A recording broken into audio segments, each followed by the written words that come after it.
Welcome to KRR kitchen. இன்றைக்கி நம்ம கிச்சனில் என்ன ரெசிபி பார்க்க போகிறோம்னா, நல்ல ஒரு அருமையான தயிர் வடை எப்படி செய்கிறதுன்னு தான் பார்க்க போகிறோம்.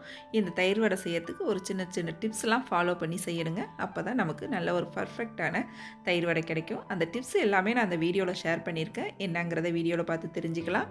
அதுக்கு முன்னாடி நம்ம சேனலை இப்போ தான் ஃபஸ்ட் டைம் பார்க்குறீங்கன்னா சப்ஸ்கிரைப் பண்ணி வச்சுக்கோங்க. கூடவே பெல் சிம்பிள் ப்ரெஸ் பண்ணி ஆளுங்கிற ஆப்ஷனையும் ப்ரெஸ் பண்ணி வச்சுக்கோங்க. அப்போ தான் நான் போகிற வீடியோஸ் எல்லாம் உங்களுக்கு தொடர்ந்து நோட்டிஃபிகேஷனில் ஒன்றுக்கு ஒன்றே கிடச்சிட்டு இருக்கும். இப்போ வாங்க இந்த அருமையான தயிர் வடையை எப்படி செய்கிறதுன்னு பார்த்துடலாம்.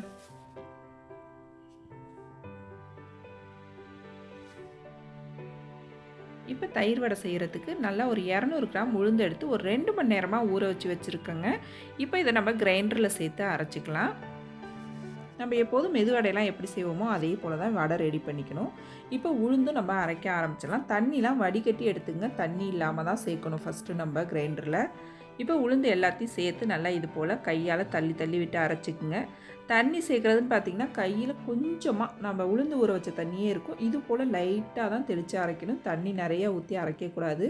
மெதுவடைக்கு இது மாதிரி தான் அரைக்கணும் வடை செய்கிறதுக்கும். நம்ம தயிர் வடைக்கு இது போல் தான் அரைக்கணும். நல்லா ஓரளவு முக்கால்வாசி மசிஞ்சதுக்கப்புறம் இதுக்கு தேவையான அளவு உப்பையும் இது கூடவே சேர்த்து அரைச்சிடுங்க. உப்பு சேர்த்ததுக்கப்புறம் பார்த்திங்கன்னா கொஞ்சம் நல்லா சீக்கிரமாகவே மசிஞ்சு வந்துடும் மாவு. இந்த அளவுக்கு நல்லா சாஃப்டாக மசிஞ்சு வரணும். இப்போ மாவு ரெடி ஆகிடுச்சு. ஒரு பாத்திரத்துக்கு மாற்றிக்கிறேன். வடை மாவு பாருங்கள் நல்லா நைஸாக அரைப்பட்டு திக்காக இருக்குது பாருங்கள். இது போல் தான் அரைச்சி எடுத்துக்கணும். இது போல் அரைச்சி செய்யும் போது பார்த்திங்கன்னா வடை எண்ணெய் குடிக்காமல் நமக்கு வரும். இப்போ மாவு ரெடி ஆகிடுச்சு. இதில் ஒரு 2 டேபிள் ஸ்பூன் அளவுக்கு மட்டும் அரிசி மாவு சேர்த்துக்கிறேன். இது கூடவே ஒரு பெரிய வெங்காயத்தை நல்லா பொடிசாக வெட்டிட்டு சேர்த்துக்கிறேன். அப்புறம் 1 டேபிள் ஸ்பூன் இஞ்சி பொடிசாக நறுக்குனது, ஒரே ஒரு பச்சை மிளகாய், கொஞ்சமாக கொத்தமல்லி, இது கூடவே கருவேப்பிலையும் நறுக்கிட்டு சேர்த்துருக்கேன். கொஞ்சம் பெருங்காயத்தூள் சேர்த்துக்குங்க. இப்போ இது எல்லாத்தையும் நல்லா ஒத்தாப்பில் ஒன்று கலந்துக்குங்க. மாவு பார்த்திங்கன்னா அப்படி தண்ணியில் போட்டோம்னா மிதக்கணும். இந்த அளவுக்கு அரைச்சி எடுத்துக்கணும் நம்ம மாவு. இதுதான் கரெக்டான பதம் நம்ம வடை தட்டுறதுக்கு. மெதுவடை ரெசிபிலாம் ஏற்கனவே நல்லா டீட்டெயில்டாக வீடியோ போட்டிருக்கேன். உங்களுக்கு தேவைன்னா அதை கூட பார்த்து தெரிஞ்சுக்குங்க. இப்போ எண்ணெய் நல்லா சூடாக இருக்கணும் வடை தட்டுறதுக்கு. இப்போ வடை எல்லாத்தையும் நம்ம இது போல் தட்டி எடுத்துக்குவோம். நல்லா 2 பக்கமும் போட்டு திருப்பி திருப்பி போட்டு நல்லா வேக வச்சு எடுத்துக்குவோம். இந்த வடை பார்த்திங்கன்னா நல்லா மொறுமொறுன்னெலாம் வேக வச்சு எடுக்க வேணாம். கொஞ்சம் சாஃப்டாக இருந்தாலே நல்லா தான் இருக்கும். நல்லா ஓரளவு பதமாக இந்த அளவுக்கு வேக வச்சு எடுத்துக்குவோம். இப்போ வடையெல்லாம் நல்லா வெந்துருச்சு. இதே போல் நான் மீதம் இருக்கிற வடை எல்லாத்தையும் தட்டி எடுத்துக்கிறேன். இப்போ பாருங்கள் வடை எல்லாமே நல்லா தட்டி எடுத்தாச்சு. இப்போ அடுத்து நம்ம தயிர் ரெடி பண்ணிக்குவோம் ஊற வைக்கிறதுக்கு. அதுக்கு பார்த்திங்கன்னா நல்லா இது போல் திக்கான தயிராக எடுத்துக்கோங்க. இந்த தயிர் வடை செய்கிறதுக்கு தயிர் பார்த்திங்கன்னா ஒரு 4 மணி நேரம் புளிக்க வச்சாலே போதும். ரொம்ப புளிப்பு இருந்துச்சுன்னா வடை நல்லா இருக்காது சாப்பிட்றதுக்கு. அதனால் கொஞ்சம் புளிப்பு இல்லாத அளவுக்கு பார்த்து எடுத்துங்க. இந்த தயிரை கட்டி இல்லாமல் நல்லா கரைச்சி விட்டுக்குங்க. இந்த அளவுக்கு தயிர் இந்த அளவு இருக்கணும். நல்லா கரைச்சி விட்டு, ரொம்ப திக்காக இருந்தால் கூட கொஞ்சம் தண்ணி சேர்த்து இல்லை பால் சேர்த்து கூட நீங்கள் கரைச்சிக்கலாம். இப்போ இதுக்கு ஒரு சின்ன தாளிப்பு கொடுத்துரும். அதுக்கு 1 டீஸ்பூன் எண்ணெய் விட்டு 1 டீஸ்பூன் கடுகு, 1 டீஸ்பூன் உளுந்து, 1 டீஸ்பூன் கடலைப்பருப்பு நல்லா பொரிஞ்சு செவந்து வரட்டும். செவஞ்சதுக்கு அப்புறம் இதில் கொஞ்சமாக பெருங்காயத்தூள் சேர்த்துக்குங்க.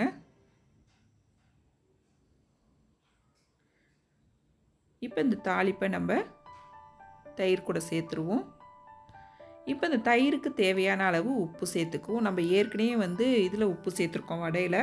தயிருக்கு மட்டும் உப்பு சேர்த்தா போதும். இதில் ஒரு 1/2 டீஸ்பூன் மிளகுத்தூள், 1/2 டீஸ்பூன் ஜீரகத்தூள் சேர்த்துக்கிறேன். நீங்கள் தூளாக இல்லைனா கூட இடிச்சிட்டு சேர்த்துக்கலாம். அதுவும் டேஸ்ட்டு நல்லாயிருக்கும்.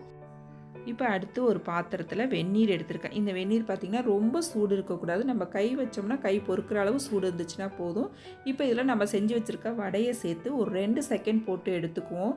இதேமாரி நம்ம செய்யும் போது பார்த்திங்கன்னா வடையில் உள்ள எக்ஸ்ட்ரா உள்ள எண்ணெய் எல்லாம் அந்த தண்ணியிலே வந்துடும். வடையும் பார்த்திங்கன்னா நல்லா சாஃப்டாகி வந்துடும். இதேமாரி செஞ்சுட்டு நம்ம இது மேலே நம்ம தயிர் சேர்க்கும் போது சீக்கிரம் நல்லா ஊறி சாப்பிட்றதுக்கு டேஸ்ட்டு ரொம்பவே அருமையாக இருக்கும். கண்டிப்பாக அந்த ப்ராசஸ் நீங்கள் செஞ்சாகணும் தயிர் வடைக்கு. அப்போ தான் நல்ல ஒரிஜினல் டேஸ்ட் நமக்கு கிடைக்கும். அந்த தயிர் நல்லா ஊறி டேஸ்ட்டாக இருக்கும். இதை மிஸ் பண்ணாமல் இந்த டிப்ஸை ஃபாலோ பண்ணுங்கள். இப்போ எல்லா வடையும் அதே போல் ரெடி பண்ணிக்கிட்டேன். இப்போ பிளேட்டில் நம்ம பரிமாறிடுவோம். நம்ம கலந்து வச்சுருக்க தயிரை எல்லா வடை மேலேயும் நல்லா தாராளமாக மிதக்கிற அளவுக்கு நல்லா ஊற்றிக்கிங்க. நிறையா தயிர்லேயே ஊறணும். அப்போ தான் டேஸ்ட்டு ரொம்பவே சூப்பராக இருக்கும். இப்போ எல்லா வடையும் அதே போல் ரெடி பண்ணிக்கிட்டேன். இப்போ பிளேட்டில் நம்ம பரிமாறிடுவோம். நம்ம கலந்து வச்சுருக்க தயிரை எல்லா வடை மேலேயும் நல்லா தாராளமாக மிதக்கிற அளவுக்கு நல்லா ஊற்றிக்கிங்க. நிறையா தயிர்லேயே ஊறணும். அப்போ தான் டேஸ்ட்டு ரொம்பவே சூப்பராக இருக்கும். தயிர் இந்த அளவுக்கு கொஞ்சம் தண்ணியாக இருக்கணும். ரொம்ப திக்காக இருந்துச்சுன்னா ஊறாது. ஓரளவு இந்த அளவு இருக்கிற மாதிரி பார்த்துக்குங்க. இப்போ நல்லா தயிர் எல்லாத்தையும் சேர்த்தாச்சு. இது மேலே லைட்டாக நம்ம பொடுசாக நறுக்குன வெங்காயத்தை மேலாப்பில் தூவிக்குங்க. இது மேலே கொத்தமல்லியும் கொஞ்சம் தூவிக்குவோம். இது மேலே கொஞ்சமாக துருவின கேரட்டும் சேர்த்துங்க. இது எல்லாமே நம்ம விருப்பம் தான். இது கூடவே வெள்ளரி பிஞ்சு இருந்தால் கூட அதையும் துருவிட்டு சேர்த்துக்கலாம். இது கூடலாம் சேர்த்து சாப்பிடும்போது டேஸ்ட் ரொம்பவே அருமையாக இருக்கும். கடைசியாக இது மேலாப்பில் லைட்டாக கையால் எடுத்து கொஞ்சமாக மிளகுத்தூள் அப்படியே தூவி விடுங்க.